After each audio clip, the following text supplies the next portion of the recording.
کیا وطروں کی دعا واجب ہے؟ اور اگر یاد نہ ہو تو کیا پڑھے؟ الحمدللہ والصلاة والسلام علی رسول اللہ۔ سوال کیا گیا ہے، مجھے دعائیں یاد کرنے میں مشکل پیش آتی ہے، مثلاً وطر کی دعا۔ میں اس کے بدلے وطر میں کوئی سورت پڑھا کرتا تھا، لیکن جب مجھے یہ علم ہوا کہ یہ فرض ہے تو میں نے اسے یاد کرنے کی کوشش کی اور نماز کے اندر ہی کتاب سے دیکھ کر پڑھنا شروع کر دی، اور یہ کتاب میری ایک جانب میز پر رکھی ہوتی تھی اور میرا رخ قبلہ کی طرف ہی رہتا ہے، تو کیا ایسا کرنا جائز ہے؟ رہنمائی فرما دیں۔ الجواب بعون الوہاب۔ نمبر 1، نماز وطر میں وطروں کی دعا کتاب یا ورقہ سے دیکھ کر پڑھنے میں کوئی حرج نہیں، حتیٰ کہ آپ اسے یاد کر لیں اور یاد کرنے کے بعد اسے زبانی ہی پڑھا کریں۔ اسی طرح جو حافظ نہ ہو، اس کے لیے نفلی نماز میں قرآن مجید سے دیکھ کر قرآن پڑھنے میں کوئی حرج نہیں۔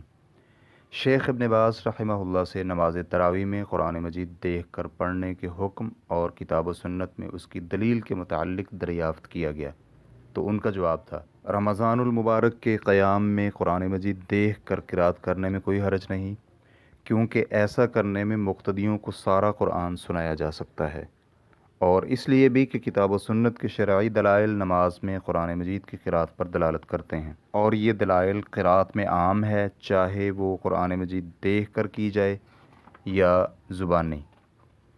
سیدہ عائشہ رضی اللہ عنہا سے ثابت ہے کہ انہوں نے اپنے غلام ذکوان کو حکم دیا کہ وہ رمضان کا قیام کروائیں، اور وہ قرآن مجید سے دیکھ کر قرأت کرتے تھے۔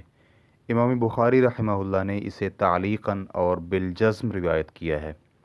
ریفرنس کے لیے دیکھیے فتاوی اسلامیہ جلد نمبر 2 صفحہ نمبر 155۔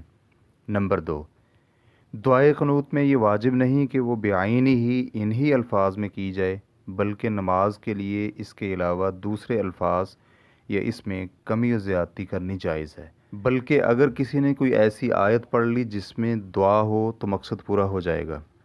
امام نووی رحمہ اللہ کہتے ہیں، آپ کو معلوم ہونا چاہیے کہ صحیح مذہب کے مطابق قنوت میں کوئی دعا متعین نہیں، اس لیے کوئی بھی دعا کر لی جائے تو قنوت ہو جائے گا، چاہے قرآن مجید کی ایک یا کئی آیات پڑھ لی جائیں جو دعا پر مشتمل ہوں تو قنوت ہو جائے گا، لیکن افضل یہ ہے کہ وہ دعا پڑھی جائے جو سنت میں وارد ہے۔ ریفرنس کے لیے دیکھیے الاذکار النوویہ صفحہ نمبر 50۔ نمبر 3، اور سوال کرنے والے بھائی نے یہ جو بیان کیا ہے کہ وہ دعائے قنوت کے بدلے قرآن کی تلاوت کرتا تھا، بلا شک ایسا نہیں کرنا چاہیے، کیونکہ قنوت کا مقصد دعا ہے، اس لیے اگر یہ آیت دعا پر مشتمل ہو تو اس کی قرأت کر کے قنوت کرنا جائز ہے۔ فرمان باری تعالیٰ ہے، ربنا لا تزغ قلوبنا بعد اذ ہدیتنا وہب لنا من لدنک رحمہ انک انت الوہاب۔ اے ہمارے رب، ہمیں ہدایت نصیب کرنے کے بعد ہمارے دلوں میں کجی پیدا نہ کرنا، اور اپنی جانب سے ہم پر رحمت فرما، بلا شبہ تو ہی ہبہ کرنے والا ہے۔ سورہ آل عمران آیت نمبر 8۔ نمبر 4، اور سائل کا یہ کہنا کہ قنوت فرض ہے، یہ صحیح نہیں، بلکہ قنوت سنت ہے، اس لیے اگر کوئی شخص قنوت نہیں کرتا تو اس کی نماز صحیح ہے۔ شیخ ابن باز رحمہ اللہ سے یہی سوال کیا گیا، رمضان المبارک میں رات کے قیام میں نماز وطر میں دعائے قنوت کرنے کا حکم کیا ہے، اور کیا اسے چھوڑنا جائز ہے؟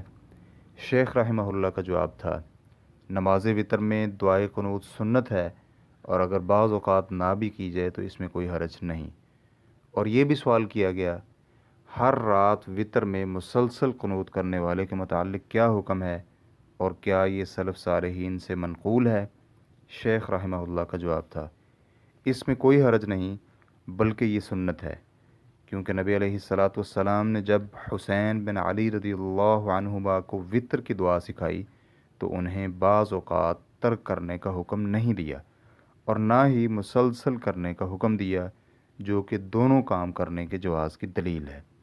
اور اسی لیے ابی بن کعب رضی اللہ عنہ سے ثابت ہے کہ جب وہ صحابہ اکرام کو مسجد نبوی میں نماز پڑھایا کرتے تھے تو بعض اوقات اور راتوں کو وطر میں قنوت نہیں کرتے تھے، اور ہو سکتا ہے یہ اس لیے تھا کہ لوگوں کو یہ معلوم ہو جائے کہ یہ فرض اور واجب نہیں۔ اللہ رب العزت ہی توفیق نصیب کرنے والا ہے۔ ریفرنس کے لیے دیکھیے فتاوی اسلامیہ جلد نمبر 2 صفحہ نمبر 159۔ واللہ تعالی اعلم۔ اسلام کیو اے ریکارڈنگز مؤسسۃ الشیخ صالح المنجد، المملکۃ العربیۃ السعودیہ، فتویٰ نمبر 9061۔ والسلام علیکم ورحمۃ اللہ وبرکاتہ۔